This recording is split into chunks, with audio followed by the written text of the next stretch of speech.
বার্তায় আপনাকে স্বাগতম। আসসালামু আলাইকুম সম্মানিত বন্ধুরা।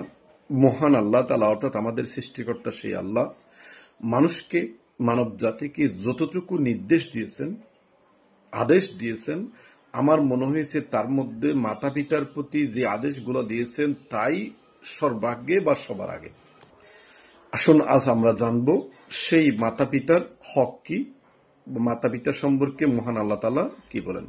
আশা করি শুনবেন, শুনলে উপকৃত হবেন। যদি ভালো লাগে লাইক কমেন্ট করে শেয়ার করে দিবেন। মহান আল্লাহ তাআলা আমাদের সৃষ্টি করেছেন ঠিকই, কিন্তু এই পৃথিবীতে আমাদেরকে পাঠিয়েছেন মা বাবার মাধ্যমে। এই যে আমরা দুনিয়ার আলো বাতাসে ঘুরছি তার পরিপূর্ণ অবদান কিন্তু আমাদের মা বাবা। নবী এবং রাসূলের পর সন্তানের জন্য যদি সর্বোচ্চ সম্মানের কোনো মানব থাকে বা মানুষ থাকে, তারাই হচ্ছে মা বাবা। সেই মা বাবার হকটা কি?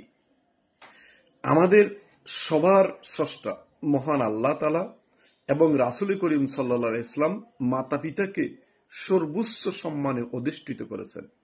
আল্লাহ তার মানব জাতিকে নির্দেশ দিয়েছেন, প্রতিটা সন্তানকে নির্দেশ দিয়েছেন মাতা পিতার সামনে বিরক্তিসূচক উহ শব্দটা পর্যন্ত না বলার জন্য। এটা আল্লাহর নির্দেশ।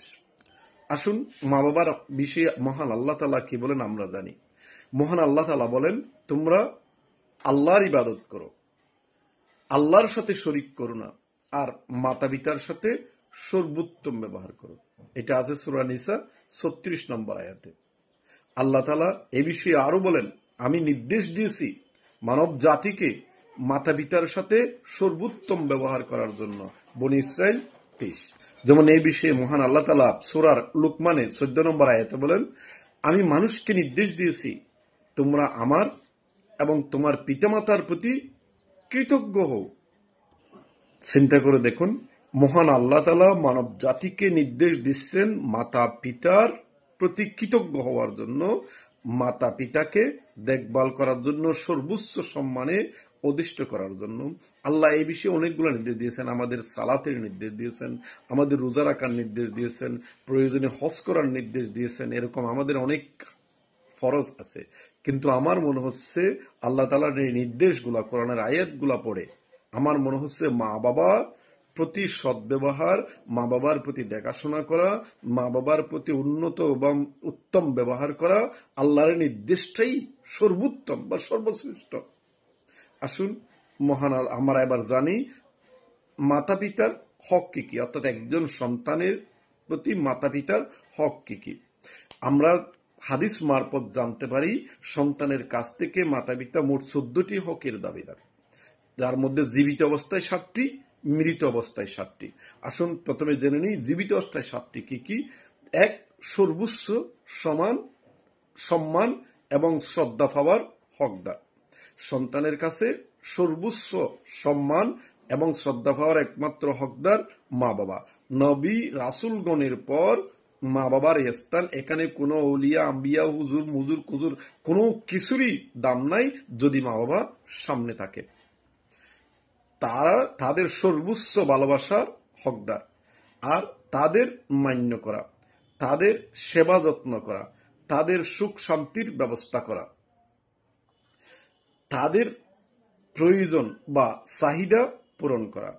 যদি দূরে থাকে, সন্তান যদি দূরে থাকে, তাহলে মা বাবার প্রতিনিয়ত যত সম্ভব খবরাখবর নেওয়া এবং সাক্ষাৎ করা।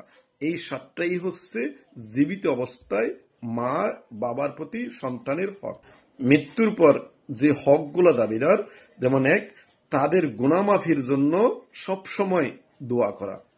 ইবাদতের মাধ্যমে, যে কোনো ইবাদতের মাধ্যমে মা বাবার প্রতি দোয়া করা।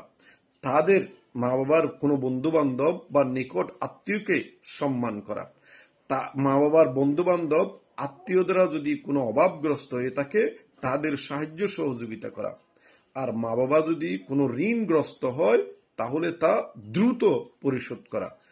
আর তাদের কাছে কোনো আমানত যদি, কোনো মানুষের আমানত যদি মা বাবার কাছে থাকে, মা বাবার মৃত্যুর পর তা দ্রুত আমানত ফেরত দেওয়া। আর মা বাবা মৃত্যুর আগে যদি কোনো বৈধ ইসলামিক ওসিয়ত করে যায়, সেই ওসিয়ত সন্তানের পূরণ করা ফরজে আইন। তো সম্মানিত বন্ধুরা, এই 14টাই হচ্ছে মা বাবার হক, যেটা জানা খুবই জরুরি। মা বাবার হক সম্পর্কে যদি আমরা অজ্ঞ থাকি, মা বাবার এই জিনিসগুলো যদি আমরা না জানি, তাহলেই আমরা মা বাবা সম্পর্কে সবসময় অজ্ঞতাই থেকে যাব। আমরা পারিপার্শ্বিক সামাজিক অবস্থায় দেখতে পাই প্রতিটা সন্তান মা বাবাকে চরম অবহেলা করে, অবজ্ঞা করে, এমন এমন তুচ্ছ তাচ্ছিল্য ব্যবহার করে যা বর্ণনাতীত। কিন্তু তাদের যদি এই আল্লাহ রাসূলের নির্দেশগুলো জানা থাকতো, তাহলে অন্তত মা বাবার প্রতি কিভাবে ব্যবহার করতে হয় তা যদি জানা থাকতো, তাহলে সমাজে আজ মা বাবা এত কষ্ট, এত নির্যাতন, এত অনৈতিক অবস্থা সৃষ্টি হতো না। মহান আল্লাহ তাআলা যেন আমাকে সহ সবাইকে এই বুঝটুকু দান করার তৌফিক দান করেন। আসুন আমরা সবাই মা বাবার প্রতি যত্নবান হই, মহান আল্লাহর এবং তার রাসূলের নির্দেশ পালন করি। আসসালামু আলাইকুম।